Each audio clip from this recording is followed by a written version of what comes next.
एक दिन अचलदास खिंची का दरबार लगा हुआ और उसके दरबार के अंदर दो भाई बहन आए। दोनों बहुत अच्छे सिंगर, बहन बहुत अच्छी वीणा बजाए, भाई बहुत अच्छे गीत गाए। और अचलदास खिंची ने उनके गीत सुने और अचलदास खिंची को बड़े अच्छे लगे। और अचलदास खिंची ने उस लड़की को कहा, वो लड़की मारवाड़ से आई थी, उसको कहा कि भाई इतने दिन तक मैंने सुना था कि मारवाड़ की जो महिलाएं होती है वो सुलक्षणा होती है, सब समस्त गुण होते हैं उनमें। आज पहली बार मैं देख रहा हूं कि वाकई तुम कितनी योग्य हो। उस लड़की ने हाथों हाथ कहा कि राजा आपकी बात एकदम सही है, मारवाड़ की लड़कियां वास्तव में 36 गुणों से संपन्न होती है, क्यों ना आप भी एक रानी मारवाड़ से लेकर आओ। अचलदास जी ने कहा है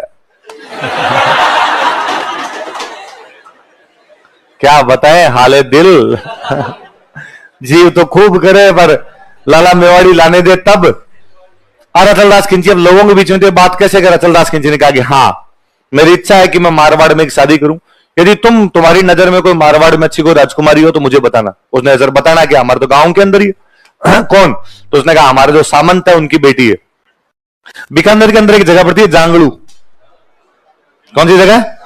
जाम्बू जी का मंदिर पड़ा था हमने, वहां पे सांखलों का राज हुआ करता और उन सांखलों की एक राजकुमारी जिसका नाम था उमादे। क्या नाम था?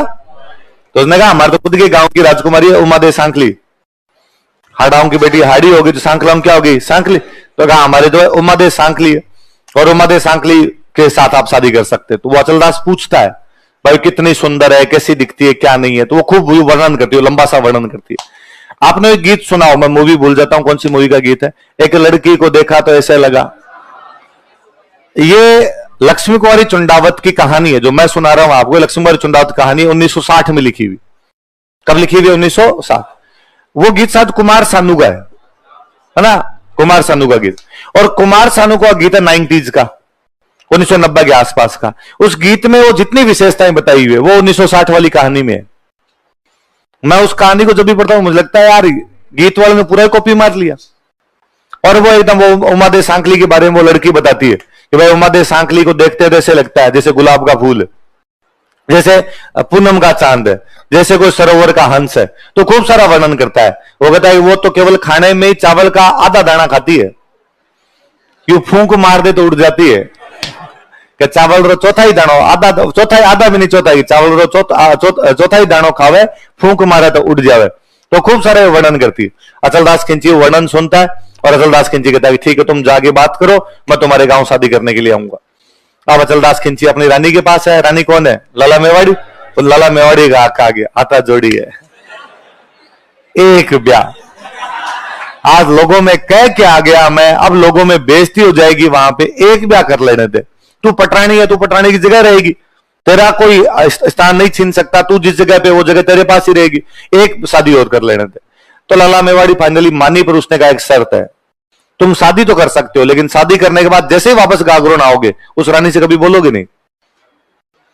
उसने कहा ठीक है तू ब्याह तो करने दे, लोगों के बीच में कह के आ गया, ये तो बेइज्जती नहीं हो। अब भैया अचलदास जी गागरों से ब्याह करने के लिए बीकानेर के कौन से गांव में गए? जांग। उमादे सांखली के बारे में जितना बताया गया था उमादे सांखली उससे भी ज्यादा सुंदर थी। पहले वैसे भी जब बारात जाया करती तो बारातें, मतलब ये अपने दादाजी की पीढ़ी तक ये था कि बारातें 3-4 दिन रुकती। और स्वाभाविक बात है ना, इसका कारण भी है कि ऊंटों पे जाते, पैदल जाते, थक नहीं जाओगे। आप गए बारात में हाथों हाथ जाते, यदि आप रवाना हो जाओ तो कैसे पार पड़े भाई साहब? अब साधन हो गए, गाड़ियां हो गई, इसलिए अपने कहते हैं भाई बारात रात को रवाना हो गई या अगले दिन रवाना हो गई। पहले ये रुका करती थी बारातें, और ऐसा कोई ताम जाम भी नहीं करने होते थे। घर पे जो रोटी सब्जी वही डालनी होती थी, वही खिलाते थे। ये कोई मिठाइयां ना बहुत बाद में आई है। लाडू बूंदी निकाल लेते, और लाडू बूंदी ब्याह वाले लाडू बूंदी सामान्य दिनों के अंदर भी महीने महीने चला करते थे। बारात खा के चली जाया करती, उसके बाद में लाडू बूंदी घर पे ही पड़े रहते थे। और मैंने एक दिन बताया था आपको कि टाबरों को लाडू खिलाया करते, जो लाडू 2-3 महीने बाद तो इतने कठोर हो जाते हैं कि सिर में मारो तो सिर फूट जाए, वो लाडू नहीं फूटा करते थे। ये तो ब्याह वाले लाडू, एक खर्च वाले, कोई मरता तो वो लाडू करते, वो लाडू। और बाद में यू घर वाले को 6-6 महीने वो लाडू चलाते। 3 बजे वाले चाय पीने बैठते थे, ले लाडू खा ले, अरे दांत टूट जाएंगे, क्या लाडू खा ले इससे। तो पहले वो चला ही करता था भाई। तो चल रहा, और राजा महाराजाओं की बारात जाती तो महीने 2 महीने रुक जाती। राजा की बारात थी दूर से ही तो महीने महीने बारात रोक लिया करते। अचलदास खिंची ने अपने बारात रोकी 12 महीने। अचलदास खिंची को पता था कि वापस जाते ही तो बात करने, उसने कहा इधर ही ठीक है अपने। अचलदास खिंची जाने का नाम ही नहीं ले। उधर से यार गागरोन में लाला मेवाड़ी नहीं बैठे, उनको टेंशन हुई, भाई इतने दिन हो गए आए नहीं, तो वहां से लेटर भेजते, भाई क्या दिक्कत हो गई, रास्ते में कोई लड़ाई हो गई, झगड़ा हो गया, बीमारी से मारी होगी, क्या हुआ, आए क्यों नहीं। पर अचलदास खिंची ने कह रखा था कि गागरोन से कोई लेटर आए फाड़ के फेंक देना। फाइनली वहां से एक बंदा भेजा गया, एक पंडित जी भेजे गए कि जाओ पता तो करके आओ। पंडित जी आए अचलदास खिंची के पास, उन्होंने अचलदास खिंची को आ गया, राजा वापस चलना चाहिए, शादी ब्याह हो गए, और बाहर लोग क्या क्या बातें कर रहे हैं, जब जवाई घर जवाई आके बैठ गया, जाने का नाम ही नहीं ले रहा। अचलदास जी अभी तो कहा थोड़ा सा टाइम हुआ है, थोड़ा सा, महीने 12 हो गए, और दिक्कत क्या है तेरे, क्यों नहीं जाना चाहता। और अचलदास खिंची तब रोया पंडित जी के सामने। अचलदास खिंची ने कहा भाई साहब लाला मेवाड़ी का डर लगे, और वहां जाते ही लाला मेवाड़ी मेरा इस रानी से बातचीत करना क्या करवा देगी। उसने कहा अच्छा ये बताओ यार, दुख है पेट बताओ माथो, बीमारी और कहीं नाम दूसरा ही ले रहे हो पालतू। तो पंडित जी ने कहा कि बीच का रास्ता निकाल दे, यहां से तो निकलो यार, यहां बेइज्जती होती है ससुराल में, रास्ते में रुकते रुकते चलेंगे, एक साथ क्यों पहुंचे अपने। तो अब अचलदास खिंची रवाना हुए, 10 किलोमीटर जाके थक गए, बस 2 दिन का रेस्ट है। बीच में बरसात का सीजन आया तो अचलदास खिंची ने 4 महीने बारात रोक ली। चौमासे में तो कोई जाता ही नहीं है, चौमासे में एक जगह से दूसरी जगह कौन जाता है। बीच में गर्मी आई तो उसने कहा लू चल रही है भाई, ये बीकानेर में इधर लू ज्यादा भी चलती है, थोड़ा रुक जाओ बीमार हो जाएंगे। सर्दी आए तो यूं करते करते रास्ते में उसने को 1.5-2 साल लगाए, धीरे धीरे। पर भाई साहब कितना धीरे चलो, गागरोन तो आगे सरकेगा नहीं, गागरोन तो वही है, एक दिन तो आना ही है। और पहुंचे गागरोन पर, अचलदास खिंची वचनों का पक्का था। गागरोन पहुंचने के बाद में उसने उमा दे सांकली से कोई बातचीत नहीं की। उमा दे सांकली का अलग से महल बनाया गया, वो अपने महल के अंदर रहती है अपनी नौकरानियों के साथ, और अचलदास खिंची लाला मेवाड़ी के साथ अलग महल में रहते हैं। 7 साल बीत गए। कितने साल बीत गए? 7 साल बाद वो लड़की जो रिश्ता करवा के गई थी वो वापस गागरोन आई घूमते घूमते, और वो उमा दे सांकली की सहेली थी, उमा दे सांकली से मिलने गई, और उसने उमा दे सांकली कहा कि बता इतने बड़े परिवार में तेरा रिश्ता करवाई, इतने बड़े राजा के साथ में सुख भोग रही होगी। उसने कहा कहां, यहां मैं पिंजरे में बंद हूं इसमें, और मैंने यहां मिनख नहीं देखे मेरे नौकरानियों के अलावा। क्यों राजा? तो राजा अपनी दूसरी रानी के साथ रहता है, लाला मेवाड़ी के साथ, वो कभी महल में नहीं आता।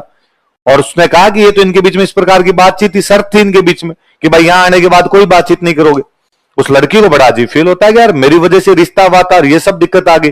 उसने कहा ठीक है करते हैं, कोई ना कोई इंतजाम करते हैं। वो बड़ी इंटेलिजेंट लड़की थी, और उसने दूसरे दिन एक खबर फैलाई अपनी नौकरानियों के माध्यम से कि दुनिया में सबसे अच्छा हार जो है वो उमा दे सांकली के पास है। सबसे अच्छा नेकलेस जो हार है वो किसके पास में है? उमा दे। महिलाओं को और किसी चीज से प्यार हो ना हो, गहनों से जो महिलाओं को प्यार होता है। अब लाला मेवाड़ी को ये बड़ा बुरा लगा। लाला मेवाड़ी को लगेगा अच्छा पटरानी मैं, मेवाड़ की राजकुमारी मैं, और अच्छा हार किसके पास में? उमा दे। और उसने अपनी नौकरानियों को भेजा कि जाओ और जाके उमा दे सांकली कहोगे एक बार हार की डिजाइन दिखा दे, कल इससे अच्छा नहीं बना दिया, नाम लाला मेवाड़ी नहीं है। वो नौकरानियां लेने गई, एक बार आप वाला हार दिखाओ। वो लड़की वहीं बैठी थी, उसने कहा लाला मेवाड़ी को जाके कहो कि हार तो हम एक दिन के लिए दे देंगे, डिजाइन बनवा ले अच्छे से, और उसे एक दिन के लिए अचलदास खिंची हमारे महलों में आना चाहिए। लाला मेवाड़ी जाकर गए, वो करेंगे, हार तो दे देंगे पर एक दिन के लिए कौन आना चाहिए? अच्छा, उसने कहा डन। तुम तो हार लाओ। तो भाई हार, उस दिन हार ले लिया उसने। अचलदास से खिंची उस दिन जब शाम को आए तो उसने कहा कि भाई वो भी तुम्हारी रानी है, तुम्हें अपने परिवार को संभालना ही चाहिए। तो उसने कहा मैं तुम्हारे चक्कर में नहीं जाता, तुम्हारे साथ मेरी शर्त है, वरना मुझे भी लगता है कि मेरा कर्तव्य है यार, मेरी वो भी पत्नी है। तो उसने कहा कि मैं तुम्हें छुट्टी देती हूं, तुम वहां जा सकते हो। और अचलदास खिंची उमा दे सांकली के महलों में पधारे। उमा दे सांकली भी क्या राजी हुए, गीत गाए होंगे उन्होंने, जाने कितने दिनों के बाद गली में आज 24 घंटे का टाइम दिया, 24 घंटे बाद में और कि भाई वापस लेने के लिए आएंगे।